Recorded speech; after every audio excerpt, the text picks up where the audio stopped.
Hello வாங்க, எப்படி இருக்குதுங்க? நல்லா இருக்குதுங்களா? இன்றைக்கி அஸ்வின் சீக்ரெட் சமையலில் வந்து ஓம் பொடி பண்ண போகிறோங்க. அரிசி மாவில் அரிசி எல்லாம் கடல மாவில் பண்ணுவாங்க, நம்ம அரிசி மாவில் பண்ணலாம், நல்லா வரும் பாருங்கள். நான் ஓமத்தை எடுத்து ஒரு ஸ்பூனு அரை ஹவருக்கு முன்னாடியே தண்ணி ஊற்றி ஊற வச்சுக்கிறேன். இதை ஊற வச்சுருங்க. செய்கிறதுக்கு முன்னாடியே ½ அன் ஹவருக்கு முன்னாடியே தண்ணியில் போட்டு ஊற வைங்க ஓமத்தை. இந்த ஓம வாசனை தான் நல்லாயிருக்கும். நான் இந்த கப்பில் தான் மெஷர்மெண்ட் பண்ண போகிறேன். நீங்கள் கிளாஸ் இருந்தாலும் கிளாஸில் பண்ணிக்கோங்க. 2 கப்பு நான் அரிசி மாவு எடுக்க போகிறேன்.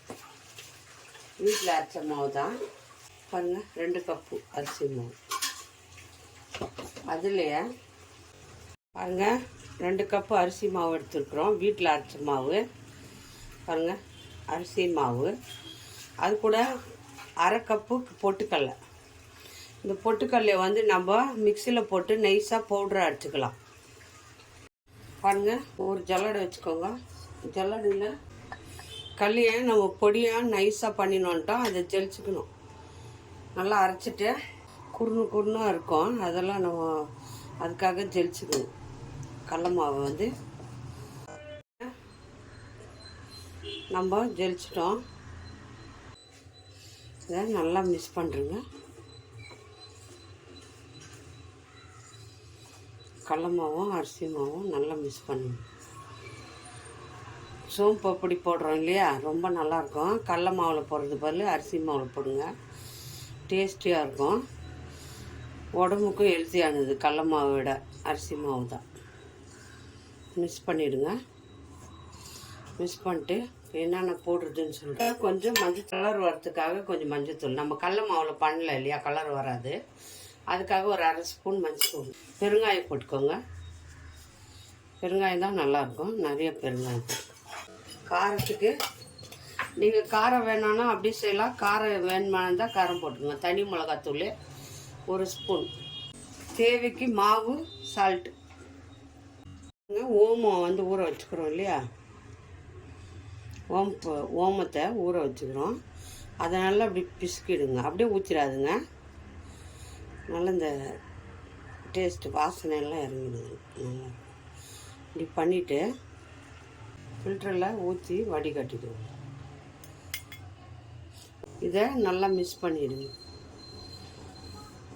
லைட்டாக சுடு தண்ணியில் பிசையணும்.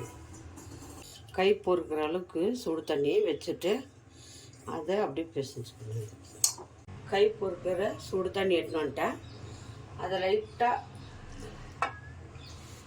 லைட்டாக ஊற்றி கொஞ்சமாக ஊற்றி பிசைங்க. ரொம்ப ஊற்றாதுங்க, மாவு இது வர்றது. கொஞ்சமாக ஊற்றி பிசைங்க. ரொம்ப கெட்டியாக பிசையாதுங்க, சாஃப்டாக பிசைங்க. எண்ணெய் காஞ்சதும் நம்ம இதில் போட்டு அப்படியே எடுக்க வேண்டியது. ரொம்ப நல்லா டேஸ்டியாக இருக்கும். இவ்வளோ சாப்பிட்டு இருந்தால் போதும், ரொம்ப தண்ணி வேண்டாம், மீடியமாக இருக்குது. வச்சுருங்க. எண்ணெய் சூடு பண்ணிட்டு நம்ம ஓம் பொடி போட்டுக்கலாம். இந்த மாதிரி முறுக்கோலா எடுத்துக்கோங்க. இந்த மாதிரி முறுக்கோலா இருக்கணும். அதில் கொஞ்சமாக மாவு போட்டுக்கின்னு, எண்ணெய் ரொம்ப சூடு ஏற வேணாம், விதமாக இருந்தால் போதும். ரொம்ப சூடு ஏறக்கூடாது, எண்ணெய் தீஞ்சிடும்.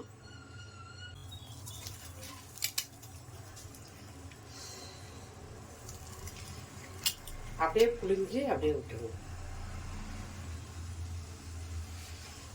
விதமாக ரொம்ப ஹையில் வைக்காதுங்க, லைட்டாக சூடு இருக்கணும். பாருங்கள், நல்லா வெந்து வந்துடுச்சு பாருங்கள். அவ்வளோதான், சிம்மில் வைங்க, அப்போ தான் நல்லா வெந்து இப்படி வரும். சூப்பராக வந்துக்குது பாருங்கள். ஒரு தட்டில் வச்சுக்கலாம். நெக்ஸ்ட்டு ஒன்று போட்டுக்கலாம் பாருங்கள். நெக்ஸ்ட்டு போட்டுக்கலாம். நல்லா அப்படி ரவுண்டு ஷேப்பில் போட்டுக்கோங்க. சிம்மில் வைக்கணும், ஹையில் வைக்காதுங்க, தீஞ்சிடும். நல்லா ஓம வாசனையாக இருக்குது.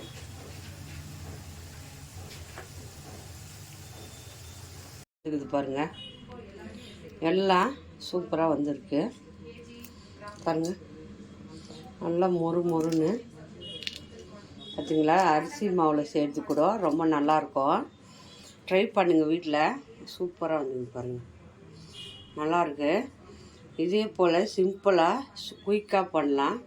10 நிமிஷம் கூட ஆகாது இது செய்கிறதுக்கு. ட்ரை பண்ணுங்கள். சோம்பு அப்படி இது சோம்பு அப்படின்னா சோம்பு வந்து ஊற வச்சு போடுறதா சோம்பு அப்படி. பாருங்கள் நல்லாயிருக்கு. கடல மாவில் பண்ணல, அரிசி மாவில் பண்ணிக்கிறோம். டேஸ்டியாக இருக்குது, மொறு மொறுன்னு இருக்குது. இதை வந்து நீங்கள் ட்ரை பண்ணுங்கள் வீட்டில், மறக்காத. இன்றைக்கே குழந்தைங்களுக்கெல்லாம் செஞ்சு கொடுங்க. யார் யாருக்கு இந்த சோம்பு பொடி பிடிக்குமோ அவங்க மறக்காத லைக் பண்ணுங்கள், ஷேர் பண்ணுங்கள், கமெண்ட் பண்ணுங்கள். அஸ்வினி சீக்ரெட்டை சர்ப்ரைஸ் பண்ணுங்கள். இன்னொரு டிஷ்ஷில் நம்ம பார்ப்போம். பாய்.